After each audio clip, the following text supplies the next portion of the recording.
vais enlever une pluche que tu as sur le visage. Et tout le monde va savoir que je fricote avec des pluches maintenant. Il fait un peu beau pour aller au cinéma cette semaine. Ouais, ça dépend des heures, hein. Oui, bon, d'accord, des fois il y a des orages. Cette semaine, il y a quand même le Brussels Film Festival. Oui, qui continue. Oui, parce que je suis allé à l'inauguration vendredi dernier. J'ai été voir La Chambre Bleue de Mathieu Amalric que j'avais raté au Festival de Cannes. Eh bien, j'aurais bien fait de rater également la séance d'inauguration. Je ne suis pas du tout d'accord. Je n'aurais peut-être pas forcément mis le film en ouverture, mais je trouve que c'est un film qui est très déstabilisant. Ah oui, moi j'ai juste trouvé que c'était un téléfilm de France 3.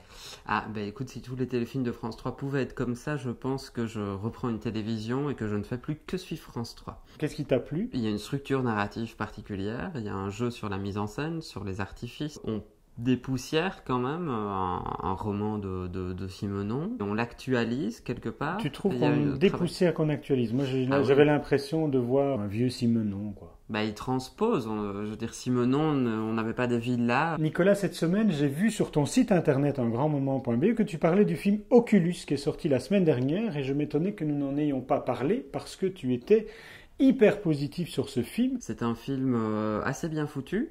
Maintenant, c'est un vrai film de genre, enrobé, atmosphérique, mais il y a un travail sur le scénario qui est assez intelligent où vont être confrontés deux protagonistes, un frère, une sœur, qui, il y a 11 ans, ont vécu un événement traumatisant. C'était un court-métrage, je crois, précédemment. C'est le réalisateur avait travaillé, oui, sur la même thématique à travers un court-métrage, où là, il n'y avait qu'un protagoniste, mais cette même idée d'un miroir possédé à travers les époques. Un film dont on n'a pas parlé, mais par contre, dont tous les médias ont parlé, c'est Sous les jupes des filles.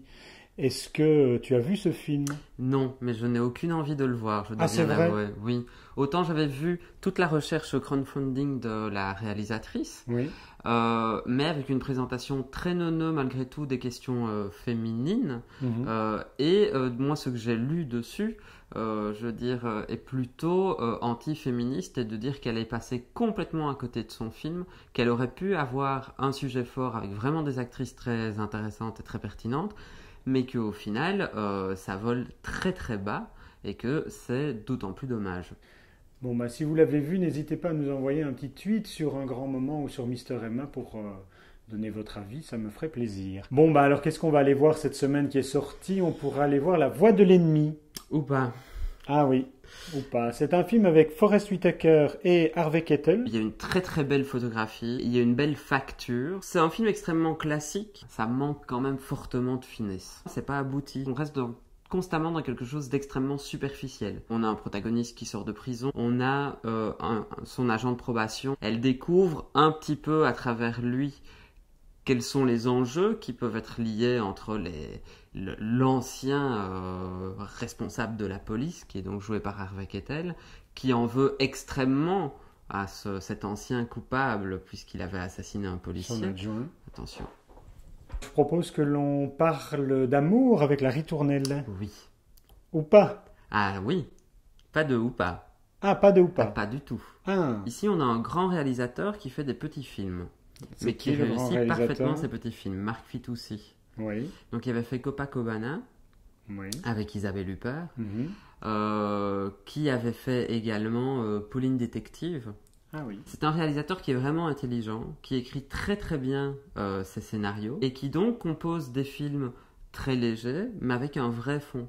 Le réalisateur joue avec nos attentes, on joue avec les artifices offerts par le cinéma. Il y a vraiment une candeur, c'est doux, c'est drôle. On n'est jamais dans la moquerie, ou alors on est dans une moquerie de situation. On préférera aller voir La Ritournelle que Blended avec Drew Barrymore et Adam Sandler. Moi, 1000 fois. Mais Drew Barrymore et Adam Sandler, ça peut faire peur quand même.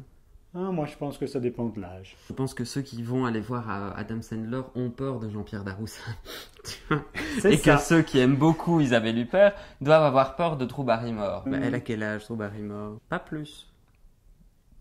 Parce qu'elle n'a quand même aucune ridule, aucune plissure, à aucun niveau de son visage. Madonna non plus. On va s'abonner à notre chaîne YouTube. Enfin, vous allez vous abonner à notre chaîne YouTube. On peut, hein. C'est ça. J'ai l'air rouge. Hein, je ne veux pas être méchant. Facebook, Twitter et autres réseaux sociaux, n'hésitez pas à laisser vos commentaires. Nicolas, à la semaine prochaine. À la semaine prochaine, tu définiras à nouveau ta notion de perfection. C'est ça.